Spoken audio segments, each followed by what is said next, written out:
Dans le cas général où le flotteur est délimité par un nombre de faces quelconque, les étapes suivantes sont conseillées. Tri des données importées. Il est avant tout conseillé de trier les faces importées en les rangeant dans des répertoires appropriés lorsqu'elles délimitent des solides distincts. Créons tout d'abord un répertoire float qui regroupera l'ensemble des solides formant le flotteur.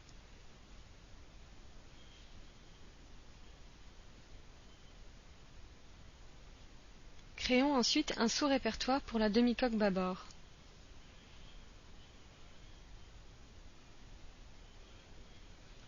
Un autre pour le safran bâbord,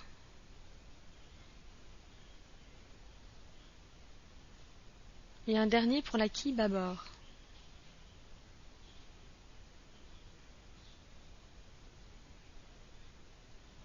Transférons ensuite les surfaces importées dans leur répertoire de destination.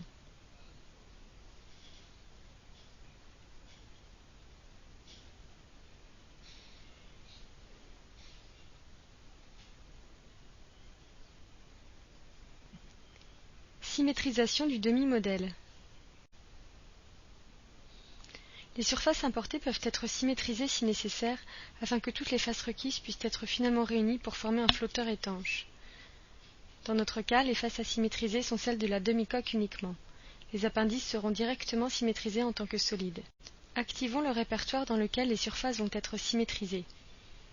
Sélectionnons la fonction Resize Shift Scale dans le menu Transform ou dans le menu de l'arborescence. La boîte de dialogue qui s'affiche permet d'entrer les paramètres de transformation. Dans notre cas, la symétrie désirée sera obtenue en introduisant un coefficient -1 dans le champ Y-Scaling Ratio. Attention de bien cocher l'option Key Preference Items pour que les surfaces d'origine soient conservées.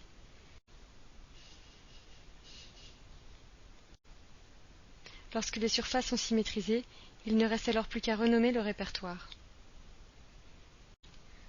Élaboration d'un solide étanche. Ouvrons alors la fenêtre hydrostatique pour y observer l'évolution de la courbe des airs, inexistante pour l'instant en l'absence de solide. Commençons par créer la coque. Activons le répertoire dans lequel le solide sera créé. Sélectionnons la fonction Join dans le menu Solide. Sélectionnons les surfaces en utilisant les touches CTRL et SHIFT ou en cliquant simplement sur le répertoire parent. Vérifions la sélection sur les vues 3D puis validons. La boîte de dialogue qui apparaît permet d'inverser l'orientation des faces du solide si nécessaire, afin qu'aucune face rouge ne soit visible de l'extérieur. Ce contrôle permet de s'assurer que la poussée hydrostatique exercée sur le flotteur sera partout bien orientée, c'est-à-dire de l'extérieur vers l'intérieur. Un double clic sur le nom des faces mal orientées permet de modifier leur orientation si nécessaire. Dès que l'orientation des faces est validée, le solide est créé et une courbe des airs s'affiche en vert dans la fenêtre hydrostatique. Le solide créé peut alors être nommé.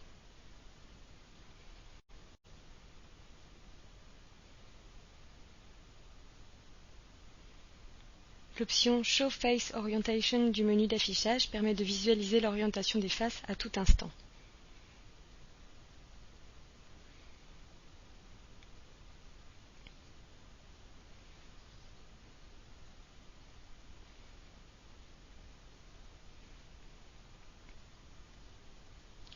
De même, la fonction Set Solid Faces permet de modifier l'orientation des faces à tout moment.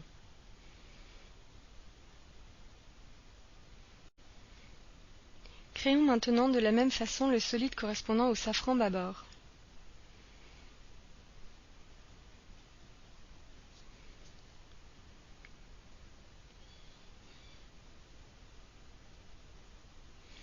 La courbe des airs affichée en vert reflètera immédiatement la volumétrie du safran créé.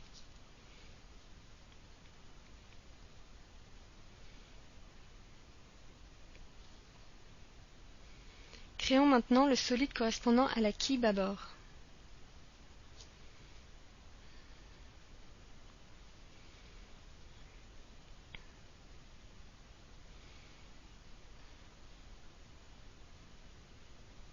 De manière analogue, la courbe des airs affichée reflètera également la création du solide de quille.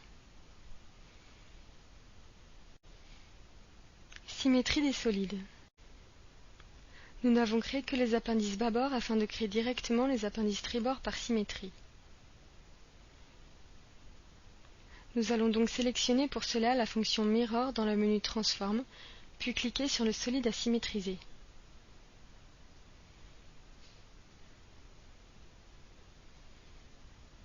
Comme précédemment, la courbe des airs reflète ces opérations en temps réel.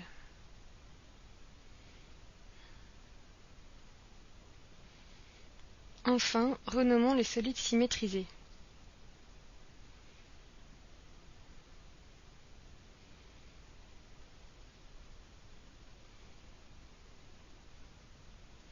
Tous les solides représentant le flotteur sont maintenant présents et regroupés dans un même répertoire.